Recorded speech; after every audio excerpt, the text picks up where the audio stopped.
நீங்க எல்லாம் ஒதுக்கப்பட்டவங்கப்பா. உரிமை எங்க இருந்து வரும்? ஒதுக்கப்பட்டவனா? அருப்புக்கோட்டை பக்கத்துல செட்டிக்குறிச்சி ஊர் திருவிழாவுல இருக்கப்பட்டவன் 1000 பேர் கூடி நிப்பான். ஒதுக்கப்பட்டவன் விபூதி போட்டாதான் குதிரையே சாமி ஆடும். அது தெரியுமா உனக்கு? அரசங்குளத்துல அருவாதுக்கி சாமிக்கு ஒதுக்கப்பட்டவங்க வீட்டு பொம்பளைங்க விபூதி போட்டாதான் சாமியா இறங்கும். அது தெரியுமா உனக்கு? இப்படி சொல்லிக்கிட்டே போகலாம். வேணும்னா சேர்த்துக்கிருவீங்க, வேணாம்னா ஒதுக்கிடுவீங்க. என்ன அது? ஒதுக்கப்பட்டவன் எவனுமே இந்த உலகத்துல இல்லையா? எல்லாருமே உரிமை இருக்கப்பட்டவன் தான். மனுஷனுக்குள்ள வேத்துவம் வேணாமியா?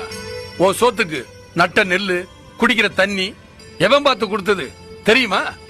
அவன் ஊரு, பேரு, இனம் எதுன்னு இப்படி எவனோ இழுத்த இழுப்புலதான் நாம பொழப்பே ஓடிக்கிட்டு இருக்கு. மனுஷனுக்கு மனுஷன் அண்டி பொழப்பமியா? எல்லாரும்